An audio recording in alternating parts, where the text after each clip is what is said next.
மாண்புமிகு பேரவைத் தலைவர்களே, நாங்கள் சொன்னது உண்மை. நாங்கள் கொடுக்க காலதாமதம் உண்மை. ஆனால் எதற்காக? நாங்கள் ஆட்சி பொறுப்பு ஏற்றவுடனே கொரோனா இருந்தது. கொரோனா இருந்தாலும் 4000 ரூபாய் ஒரு ரேஷன் கார்டுக்கும் கொடுத்தவர் எங்களுடைய தலைவர். கொரோனா இருக்கு என்று சொல்லி சாக்கு சொல்லி தப்பிக்கவில்லை, அதையும் கொடுத்தார், இன்னும் கொடுத்திருப்பார். மக்களுக்கு செய்வதில் தான் எங்களுக்கு ஒரு சந்தோஷம்.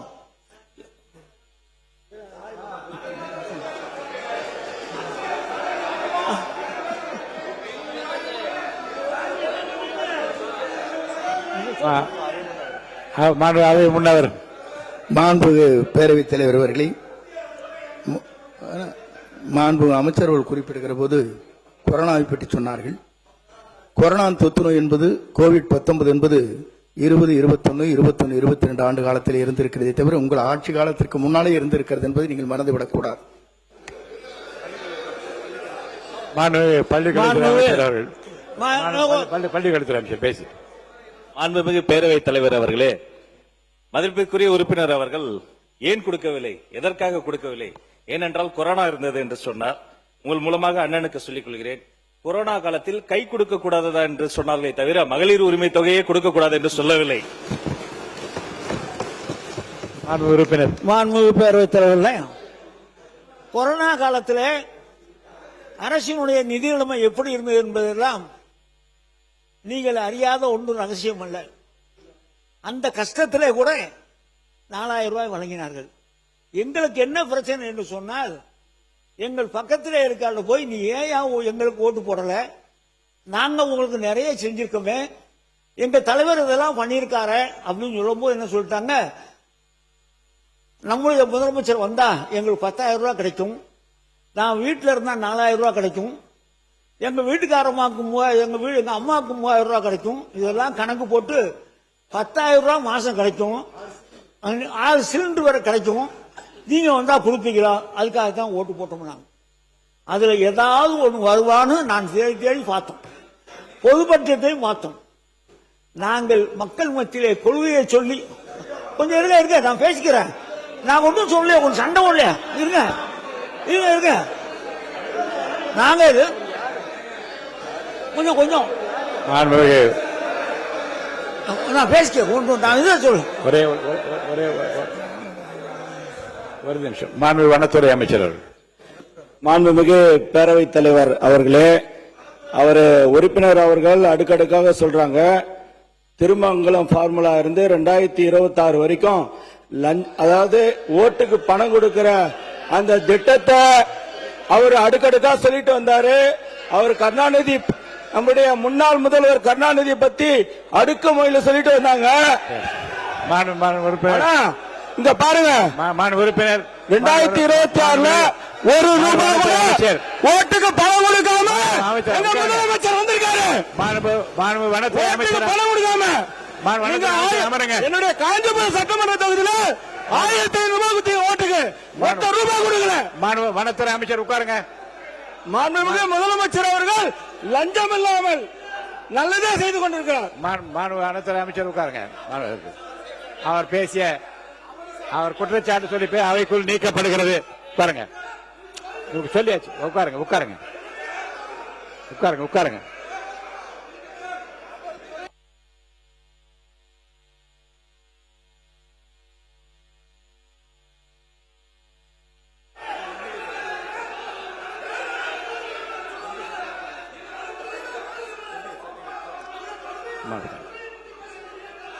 உட்காருங்க உட்காருங்க. மாண்புமிகு அவை முன்னவர். மாண்புமிகு பேரவைத் தலைவர்களே, முன்னாள் முதலமைச்சரை பற்றி பேசிய அவருடைய கருத்து அவைக்கு உட்படுந்து நீக்கி விடுமாறு அன்போடு கேட்டுக் கொள்கிறேன்.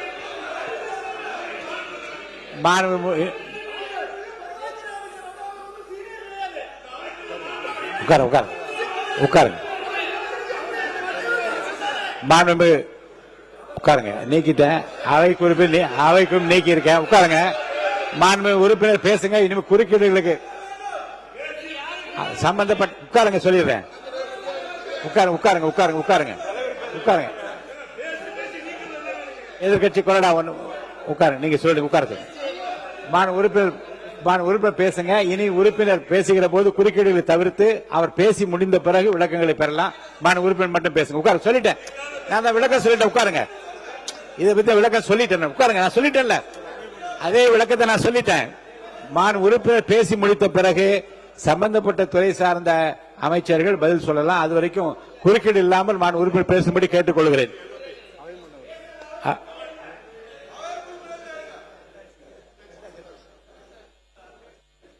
உறுப்பினர் நேரு அவர்கள்.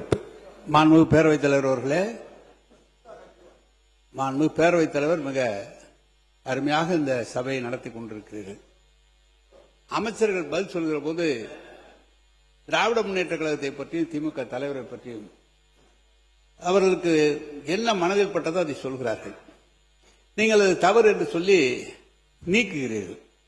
ஆனால் நேரடியாக லைவ் போய் கொண்டிருக்கிறது. அந்த காலத்தில் லைவ் நேரடியாக கண்ட்ரோல்ல இருக்கும், பத்திரிகையெல்லாம் வராது. நீங்க நீக்கலாம் பத்திரிகைகள் தான் வராது. மேலும் காலையிலிருந்து வனத்துறையை பற்றி அவ்வளவு பெரிய விவாதங்கள் நடைபெற்றது. வனத்துறை அமைச்சர் அப்போது வாயை துறக்கவில்லை. சம்பந்தமே இல்லாமல் பெரிய இருக்கிற எங்களை விட சீனியர் செங்கோட்டையன் எனக்கு முன்னால் சட்டமன்றத்துக்கு வந்தவர். அவருடைய துறையிலே அவர் தலைவருடைய பெயரை சொல்லி இப்படி எல்லாம் பேசுவது என்ன நியாயம்? அப்படி பேசுகிற போது மீண்டும் இவர்களும் பேசினால் நீங்கள் சபையை எப்படி நடத்த முடியும் என்பதை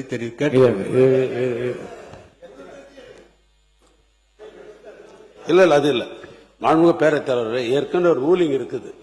இது மாதிரி பல முறைகள் அமைச்சர்கள் பெயரை முதலமைச்சர் பெயரை சொல்லுவதன் அடிப்படையில் அம்மையார் காலத்தில் இருந்து இரண்டு பக்கம் பல பிரச்சனைகள் வந்த பிற்பாடு ஒரு முடிவெடுத்தார்கள் பேரவைத் தலைவர். அதாவது இன்றைய முதலமைச்சர் மாண்புமிகு முதலமைச்சர் ஏற்கனவே முன்னாள் முதலமைச்சர் என்று தான் சட்டமன்றத்தில் குறிப்பிடும் பெயரை சொல்லக்கூடாது என்று ஏற்கனவே ரூலிங் இருக்குதுங்க.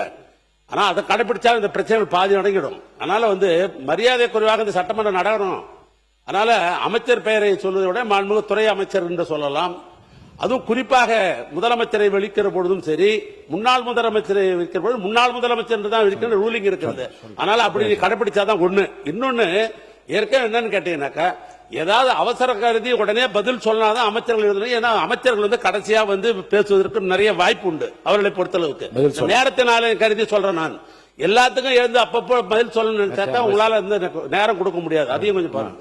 மாண்புமிகு உறுப்பினருடைய கருத்துக்கள் கவனத்தில் கொள்ளப்படும். மாண்புமிகு அவை முன்னவர் அவர்கள். மாண்புமிகு பேரவைத் தலைவர் அவர்களே, எடுத்தாச்சு. மாண்புமிகு பேரவைத் தலைவர் அவர்களே, மாண்புமிகு முன்னாள் அமைச்சர் அவர்கள் இங்கே உரையாற்றுகிற போது சொன்னார்கள் 10,000 கிடைக்கும், 4,000 கிடைக்கும் என்றெல்லாம் சொல்லி எப்போது கிடைக்கும் என்று நாங்கள் ஆசைப்பட்டு ஓட்டு போட்டோம் என்று சொன்னார்கள். உங்களுக்கு ஓட்டு போடாத காரணமே பட்டா கொடுத்தீர்கள், ஆனால் இடமில்லை என்றுதான் மக்கள் கேட்டுக் கொண்டிருக்கிறார். மாண்பு உறுப்பினர் பேசுங்க. குறுக்கீடு இல்ல. மாண்பு உறுப்பினர் அவை முன்னவர். மாண்பு முன்னாள் முதலமைச்சர் அவர்கள், நீங்கள் பேசுவது அழகாகத்தான் இருக்கிற ஆதாரம் கேட்டீர்கள். ஆதாரம் எவ்வளவு வேண்டுமானால் உங்களிடத்திலே ஒப்படைக்கிறோம். இல்ல எங்கிட்ட ஒப்படைங்க, நான் பார்த்துட்டு உங்களுக்கு கொடுக்குறேன். இல்ல உங்களிடத்து கொடுத்து அவங்களுக்கு கொடுக்க போறோம்.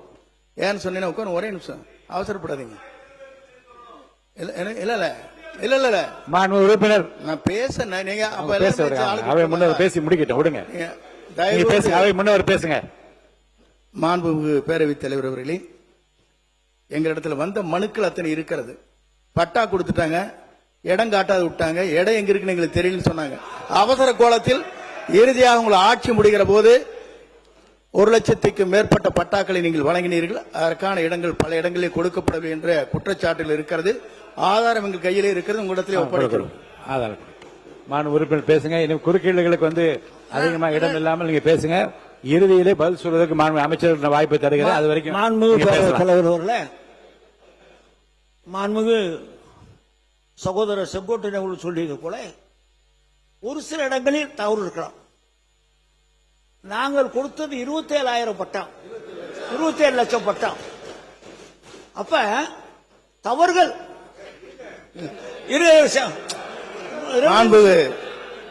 மாண்புமிகு முன்னாள் அமைச்சர் அவர்கள் ஒத்துக்கொண்டார்கள். அதற்கு நன்றி.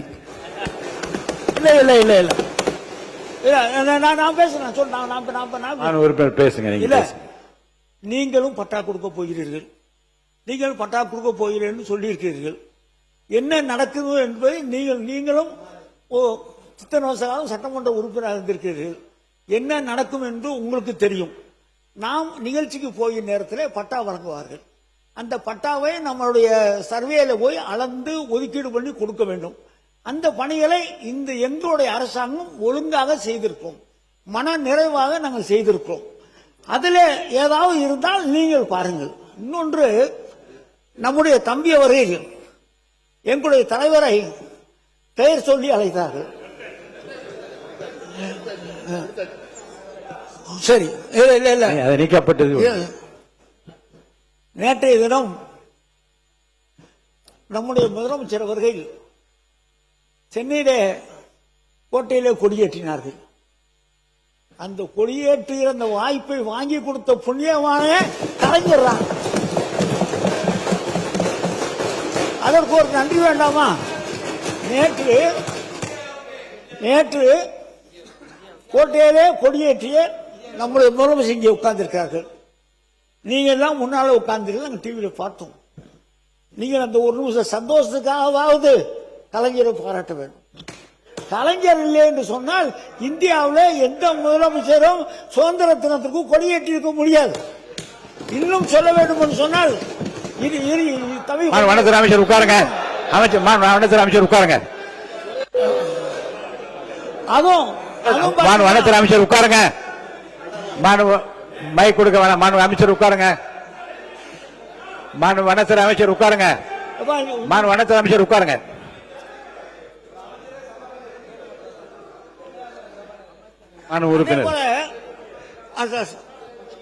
அதே போல மாண்புமிகு பேரவைத் தலைவரோட இந்த புயல் வெள்ளம் வருகிற நேரத்தில் எங்களுடைய முதலமைச்சருக்கு இணையாக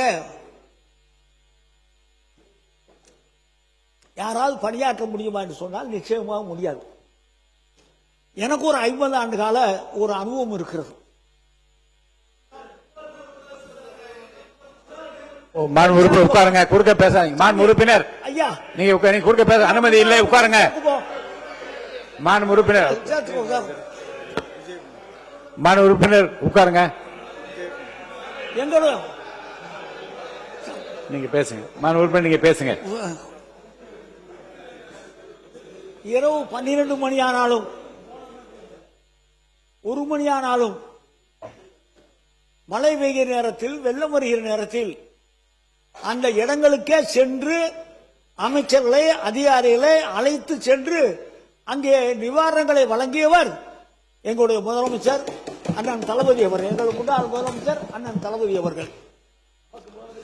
இங்கே சென்னையில் மட்டுமல்ல, தென் மாவட்டங்களில், திருநெல்வேலி, தூத்துக்குடி மாவட்டங்களில் வெள்ளம் வந்த நேரத்திலும் அங்கேயும் போனார். எங்கே பாதிப்பு வருகிறதோ, வறட்சி வருகிறதோ அங்கேயும் போனார்.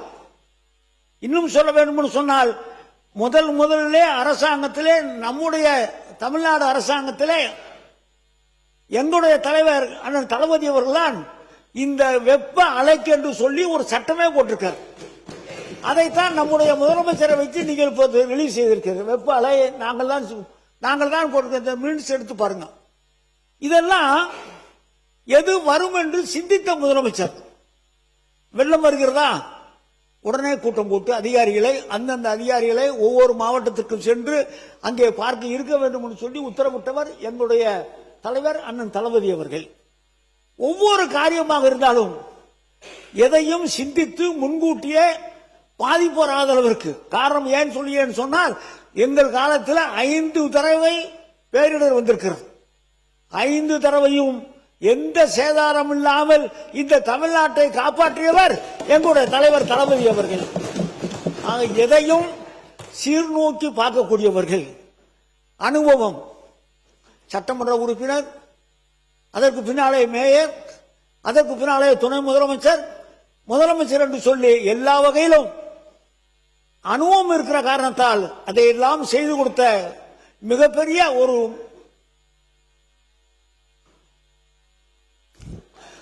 மிகப்பெரிய தலைவராக எங்களுடைய தலைவர் வழங்கினார்கள். இன்னொன்னு, சென்னையில் பெல்ட் ஏரியா, நீங்க நம்ம ஆபீசர்ல கேட்கலாம், belt area Chennai, Trichy corporation area அப்புறம் அந்த காலத்தில் 62லயே காங்கிரஸ் காலத்தில் ஒரு ஜியோ போட்டிருக்காங்க. அது நல்ல எண்ணத்தோட தான் இப்ப போட்டிருக்காங்க. விரிவாக்கம் சென்னைக்கு விரிவாக்கம் வருகிற நேரத்தில் இடம் இல்லாமல் போய்விடும் என்று சொல்லி அன்றைக்கு ஒரு ஜியோ இருந்தது 62ல. ஆனால் 62ல இருந்து மக்கள் அந்த இடங்கள்ல குடியிருந்து வீடு கட்டி வாழ்ந்து கொண்டிருக்கிறார்கள்.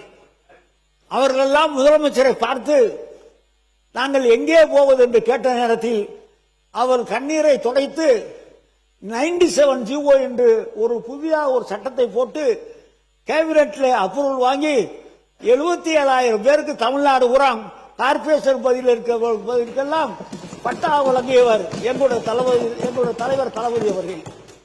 இதை ஏன் சொல்கிறேன் சொன்னால், சிரமங்கள் வருகிற நேரத்தில் அந்த கண்ணீரை துடைக்கிற கையாக எங்களுடைய தலைவருடைய கை இருந்திருக்கிறது. அது பட்டா வழங்குவதாக இருந்தாலும் சரி, புயல் வெள்ளமாக இருந்தாலும் சரி, இவர் மானியம் கொடுப்பதாக இருந்தாலும் சரி, விவசாயிகளுக்குரிய அந்த மானியம் கொடுப்பதாக இருந்தாலும் சரி, சமூக நல திட்டங்களாக இருந்தாலும் சரி, நாம் சொல்லி கேட்பதை விட அவராக கொடுக்கக்கூடிய வள்ளலாகத்தான் எங்களுக்கு இருந்திருக்கிறார்கள். அவர் ஆட்சியில மக்கள் சிறப்பாக இருந்திருக்கிறார்கள். அந்த ஆட்சி மீண்டும் வரும், மீண்டும் வரும். அப்படி வருகிற நேரத்தில் நீங்கள் கோவித்துக் கொள்ளக்கூடாது. அப்பாவை காணும் என்று சொல்கிறீர்கள். அவர் வருகிற நேரத்தில் பல பேர் நீங்கள் இங்கே இருக்க மாட்டீர்கள், நாங்கள் இருப்போம் என்று சொல்லி நன்றியோடு அமர்கிறேன். நன்றி, வணக்கம். மாண்புமிகு அவை முன்னவர்கள். மாண்பு பேரவைத் தலைவர் அவர்களே, நன்றாகத்தான் பேசினார். எரிதாக பேசுகிற போதுதான் குதர்க்கமாக கொஞ்சம் பேசியிருக்கிறார்கள். இந்த ஆட்சி மீண்டும் வரும் என்று சொன்னீர்கள். என்றைக்கும் உங்கள் ஆட்சி வராது. நம்முடைய தமிழக முதலமைச்சர் வெற்றி தளபதி இருக்கும் வரை உங்கள் தலை தூக்க முடியாது இந்த தமிழ்நாட்டில். மாண்புமிகு முன்னாள் முதலமைச்சர் சொல்லுங்க. சொல்லுங்க மாண்பு முன்னாள் முதலமைச்சர், உங்களுக்கு தான் அனுமதி அளிக்கிறேன். மாண்பு முன்னாள் முதலமைச்சர் பேசுறீங்களா? ஒரு சட்டமன்ற உறுப்பினரோடு திமுக இருந்த வரலாறு இந்த சட்டமன்றத்தில் உண்டு.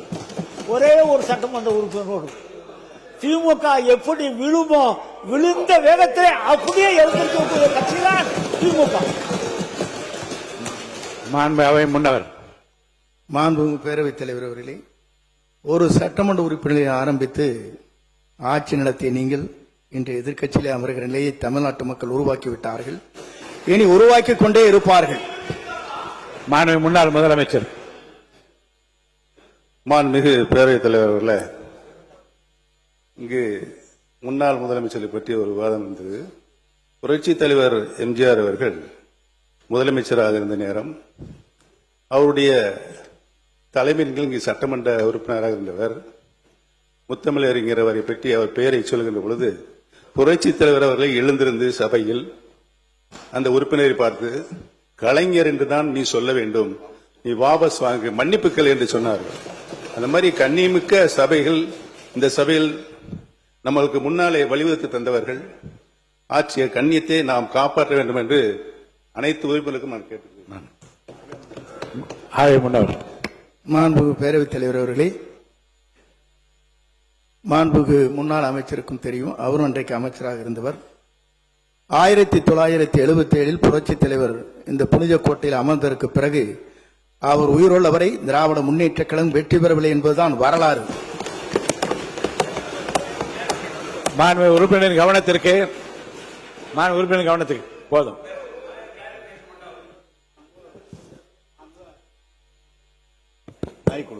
மாண்பு அமைச்சர் அவர்கள் அவர் இருக்கிற போதே 80 பாராளுமன்றத்தில் மகத்தான வெற்றி திராவிட முன்னேற்ற கழகம் பெற்றது. அவர் இருக்கிற போதுதான் 86 நடைபெற்ற உள்ளாட்சி தேர்தலில் திராவிட முன்னேற்ற கழகம் முழுமையாக வெற்றி பெற்றது என்பதை தெரிவித்துக் கொள்கிறேன். மாண்பு பேரவைத் தலைவர் அவர்களே, மாண்பு ஒரு அமைச்சர் அவர்கள் இங்கே குறிப்பிடுகிற போது, முன்னாள் அமைச்சர் குறிப்பிடுகிற போது குறிப்பிட்டார்கள், 80 நீங்கள் நாடாளுமன்றத்துக்கு சென்றீர்கள், ஆட்சியை கலைத்தீர்கள். கலைத்ததற்கு பிறகு மீண்டும் அவர்தான் தமிழ்நாட்டின் நிரந்தர முதலமைச்சர் என்ற வரலாற்றை படைத்தவர் புரட்சித் தலைவர் எம்ஜிஆர்.